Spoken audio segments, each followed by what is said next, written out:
നമസ്കാരം. മലയാളി വാർത്തയിലേക്ക് സ്വാഗതം. കേരളം ഇന്ന് ഏറെ ഞെട്ടലോടെയാണ് ഉണർന്നത്. തിരുവനന്തപുരത്ത് ചികിത്സ ലഭിക്കാതെ വീട്ടിൽ നടന്ന പ്രസവത്തിനിടെ അമ്മയും കുഞ്ഞും മരിച്ച സംഭവം വലിയ ഞെട്ടലോടെയാണ് നമ്മൾ കേട്ടത്. ഇപ്പോൾ ഈ ഒരു സംഭവത്തിൽ ഏറെ ദുരൂഹതകൾ ബാക്കിയാവുകയാണ്. കാരണം സ്വന്തം ഭർത്താവ് തന്നെയാണ് ഇത്തരത്തിൽ ഒരു മരണം സംഭവിക്കാനുള്ള പ്രധാന കാരണം ഇയാൾക്ക് ഹോസ്പിറ്റലിൽ കൊണ്ടുപോയി ചികിത്സിക്കാനുള്ള യാതൊരു തരത്തിലുള്ള നിർബന്ധവും ഉണ്ടായിരുന്നില്ല. ആശാപ്രവർത്തകരടക്കം ഇവരോട് ആശുപത്രിയിലേക്ക് മാറണം, പ്രസവ ശുശ്രൂഷയ്ക്ക് മറ്റും ആശുപത്രിയിലേക്ക് മാറണം എന്ന് വന്ന് പറഞ്ഞിട്ടും യാതൊരു തരത്തിലും തന്റെ ഭാര്യയുടെ കാര്യം താൻ നോക്കിക്കോളാം എന്നുള്ള ഒരു ധിക്കാരത്തോടുള്ള മറുപടിയായിരുന്നു അവർക്ക് പറഞ്ഞത്. ഒടുവിൽ ഇത്തരത്തിൽ വീട്ടിൽ വെച്ച് നടന്ന പ്രസവത്തിൽ അമ്മയും കുഞ്ഞുമാണ് മരിച്ചത്.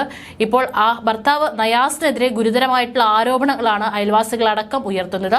പാലക്കാട് സ്വദേശിനിയായ ഷമീറ ബീവിയുടെയും നവജാത ശിശുവിന്റെയും മരണത്തിലാണ് പൂന്തറ സ്വദേശിയായ ഭർത്താവ് നയാസിനെതിരെ കൂടുതൽ ആരോപണം ഇപ്പോൾ ഉയർന്നു കേൾക്കുന്നത്.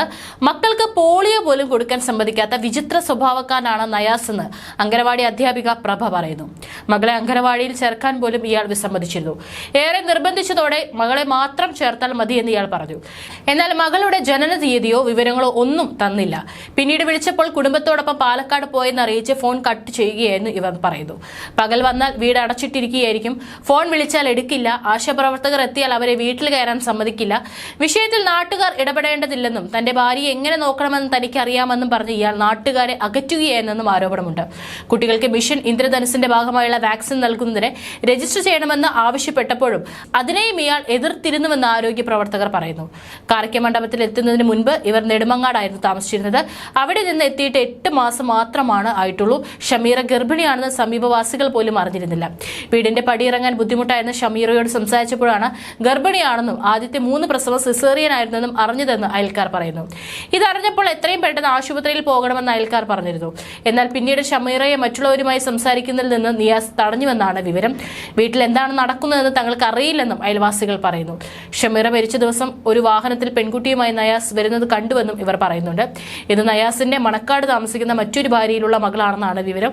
17 വയസ്സുകാരിയായ ഈ പെൺകുട്ടിയെ കൊണ്ട് പ്രസവം എടുക്കാൻ ശ്രമിച്ചതെന്നാണ് പുറത്തുവരുന്ന വിവരം. ഈ കുട്ടിയെ പോലീസ് ചോദ്യം ചെയ്യലിന്റെ ഭാഗമായി കസ്റ്റഡിയിലെടുത്തിട്ടുണ്ട്. ചൊവ്വാഴ്ച ഉച്ചയ്ക്ക് ശേഷം ഷമീറയ്ക്ക് പ്രസവ വേദന ഉണ്ടായത്.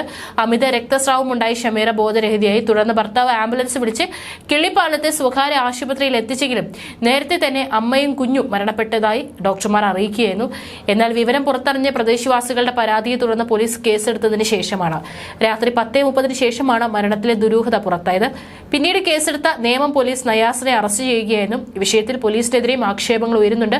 വിഷയത്തിൽ പരാതി ലഭിച്ചിട്ടും നടപടിയെടുക്കാൻ വൈകിയെന്നും യുവതി മരിച്ചിട്ട് ഏറെ നേരം കഴിഞ്ഞാണ് പോലീസ് നടപടിയെടുത്തതെന്നും നാട്ടുകാർ ആരോപിക്കുന്നുണ്ട്.